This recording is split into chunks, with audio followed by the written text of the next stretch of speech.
Bonjour à tous et bienvenue dans ce nouveau contenu. Alors ici, on va parler de la coenzyme Q10. Je trouve qu'on n'en parle pas assez et pourtant elle est vraiment importante et intéressante à connaître. Alors, on va commencer par la définition. Donc en fait, qu'est-ce que c'est pour ceux qui ne connaissent pas? Donc c'est une coenzyme produite par l'organisme à partir du cholestérol à l'aide de divers cofacteurs comme l'acide aminé tyrosine, l'acide aminé phénylalanine. Donc tout ça, ça provient des protéines et aussi à cause des vitamines B, C et du sélénium notamment. Donc on a besoin un petit peu de tous ces éléments-là pour créer la coenzyme Q10 dans l'organisme. Alors, au niveau des rôles, à quoi elle sert cette coenzyme? Voici quelques éléments ici. Donc, on va commencer par l'énergie. Donc, c'est le rôle principal qu'on lui attribue quand on parle de ça. Donc, en fait, c'est parce que cette coenzyme permet de transporter les électrons dans les mitochondries, ce qui fait que tout fonctionne mieux. Si on a une énergie optimisée au niveau de l'organisme, tout fonctionne mieux, l'immunité, la détox naturelle, la fertilité, les performances mentales, physiques, voilà, on fonctionne mieux de manière générale. Donc c'est vraiment l'élément important pour ça. Il a aussi des rôles d'antioxydant parce qu'il protège les lipides de l'oxydation, donc notamment le cholestérol, qui va être protégé et qui va poser beaucoup moins de problèmes s'il n'est pas oxydé. La plupart du temps, quand on vous dit que vous avez trop de cholestérol, c'est parce qu'il a tendance à s'accumuler dans les artères, notamment parce qu'il est oxydé, déformé, il ne circule pas bien. Ce n'est pas forcément la quantité, c'est plutôt la qualité. Alors, il est aussi antioxydant au niveau des membranes cellulaires, au niveau des mitochondries en elles-mêmes, en luttant contre les radicaux libres et les stress oxydatifs. Donc ça, ce sont des choses qui sont problématiques, même physiologiques. On produit des radicaux libres et du stress oxydatif, mais c'est toujours le problème de l'excès qui va alors aller impacter l'ADN, les protéines, les organes, les cellules. Et tout ça, ça va favoriser le vieillissement accéléré. Ce qui fait que quand on apporte suffisamment d'antioxydants au quotidien, notamment via la coenzyme Q10, on va ralentir indirectement le vieillissement, en tout cas tous ces effets qui peuvent l'accélérer. Voilà. Alors, à savoir, ici, je précise tout de même que quand on dit que ça peut impacter les protéines, il faut quand même se rendre compte que notre organisme, on vit grâce aux protéines. C'est grâce aux protéines qu'on a des anticorps, qu'on a des récepteurs, des transporteurs. Il y a beaucoup de choses qui se produisent dans l'organisme à base des protéines. Donc, quand elles sont abîmées, elles sont déformées, elles ne savent plus réaliser leurs actions pour lesquelles elles sont prévues. Donc, c'est vraiment important d'avoir suffisamment d'antioxydants au quotidien. Il y a beaucoup de façons d'en apporter, mais de manière générale, avec une alimentation globalement saine et riche en végétaux. Alors, le coenzyme Q10 a aussi des rôles au niveau des organes. On y trouve beaucoup de coenzyme Q10 à ce niveau-là parce que ça permet de les aider, de les protéger.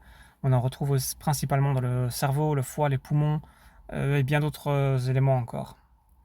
Alors, elle permet aussi de régénérer la vitamine E et la vitamine C, ce qui est intéressant parce que c'est très utile aussi pour notre santé.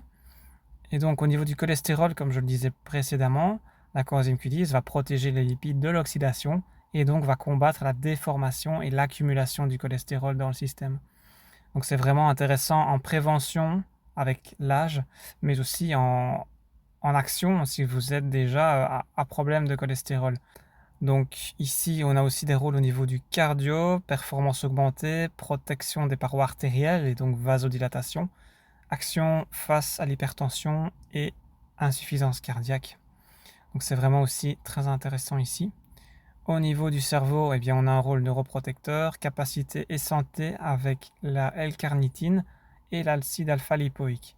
Donc ce sont encore deux éléments différents qui peuvent être apportés par l'alimentation ou par la complémentation. Ça peut donc avoir des effets positifs sur l'état de dépression.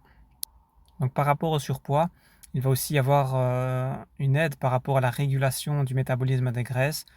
Donc on va avoir un meilleur équilibre, on va avoir plus de calories brûlées pour produire de l'énergie plutôt que des calories stockées sous forme de graisse. Ça va aider. C'est pas une pilule magique par rapport à ça, mais ça va aider par rapport à d'autres choses aussi. Par rapport au sport, la coenzyme Q10 peut aider aussi par rapport à l'intensité et la fatigue que vous pouvez avoir. Ça va aider au niveau des performances et de la récupération. Voilà pour ce qui est des rôles principaux que l'on peut connaître sur la coenzyme Q10. Alors, ce qui est conseillé en fait par rapport à cette coenzyme, c'est déjà par rapport à votre âge. Donc, il faut savoir que la production endogène, donc par l'organisme, diminue après 35 ans. Donc c'est progressif, hein, c'est pas du jour au lendemain. C'est pour ça notamment que l'on ressent plus de fatigue, une récupération plus difficile après 35 ans, notamment parce qu'il y a moins de coenzyme Q10 en circulation. Alors au niveau des apports alimentaires, sachez que c'est impossible d'obtenir des quantités suffisantes. On va plutôt tourner autour des 5 à 20 mg par jour en mangeant sainement, entre guillemets, plutôt que des 100 mg qui sont vraiment recommandés minimum. Alors pour obtenir 100 mg de coenzyme Q10, il faudrait consommer 60 avocats ou 120 boîtes de sardines ou 33 cuillères à soupe d'huile d'olive, ce qui n'est évidemment pas possible. Alors si vous êtes sous traitement médical par rapport aux statines, donc traitement pour l'excès de cholestérol, il faut savoir que ce type de traitement bloque la production du cholestérol dans l'organisme. Donc c'est le but puisque le bilan sanguin indique qu'il y en a de trop. Le problème c'est que si le corps en produit, c'est qu'il est nécessaire. Si l'on bloque toute la production du cholestérol, on va avoir une perte, un blocage au niveau de la production de la coenzyme Q10 et de la vitamine D notamment. Et tout ça, ça va déjà entraîner des effets secondaires sur le long terme. On peut avoir des douleurs musculaires, des troubles de la mémoire, de la concentration, une diminution de la fonction hépatique, donc au niveau du foie, et un risque accru de diabète et de maladies d'Alzheimer ou de Parkinson, ainsi qu'un risque augmenté d'ostéoporose et de divers cancers.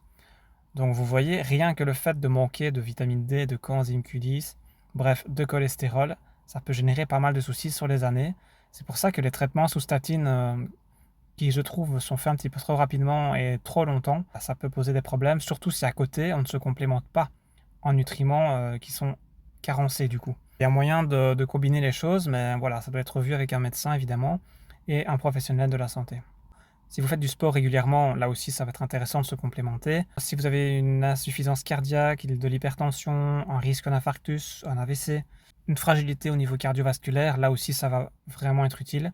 Si vous avez un risque ou un passif de dépression, pourquoi pas, ça peut aussi aider à ce niveau-là. Si vous avez des symptômes ou un risque ou déjà un début de dégénérescence au niveau d'Alzheimer ou de Parkinson, là aussi, ça peut vraiment aider.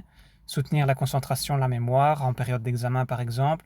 Prendre de la coenzyme Q10 un mois avant, ça peut déjà être un bon plus. Aussi si vous avez des migraines, de la fibromyalgie, le syndrome du canal carpien, ou tout simplement vous complémenter pour retrouver une énergie stable et naturelle.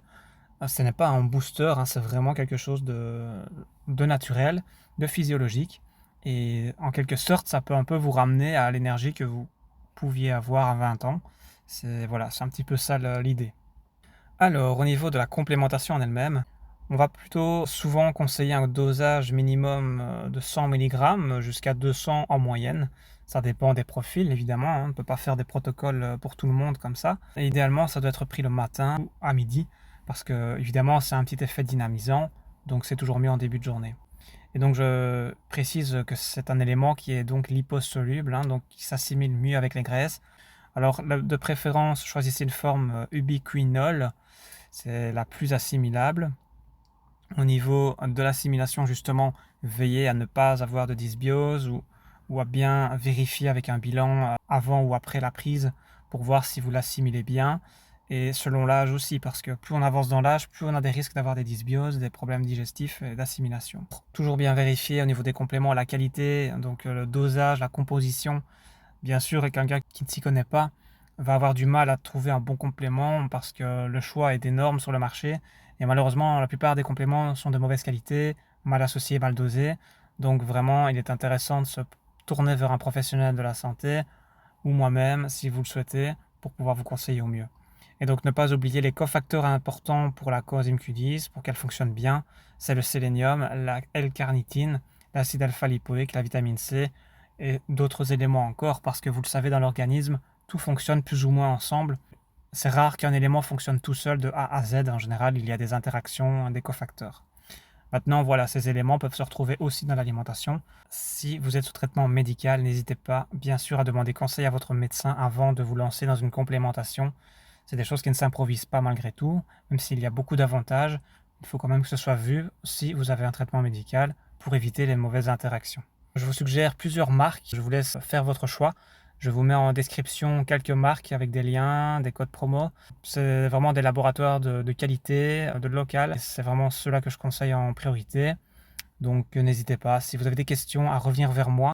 Alors dernier point, par rapport à l'alimentation, On peut malgré tout retrouver de la coenzyme Q10 dans les produits animaux, les produits céréaliers complets, les végétaux, donc les légumes, les fruits, les noix, les huiles, les graines, tout ce qui est globalement naturel va contenir un peu de coenzyme Q10, mais voilà, comme vous l'avez compris, pas suffisamment.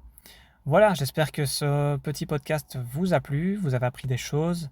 N'hésitez pas, si vous avez des questions, je reste disponible. Je vous remercie beaucoup pour votre attention et je vous dis à bientôt.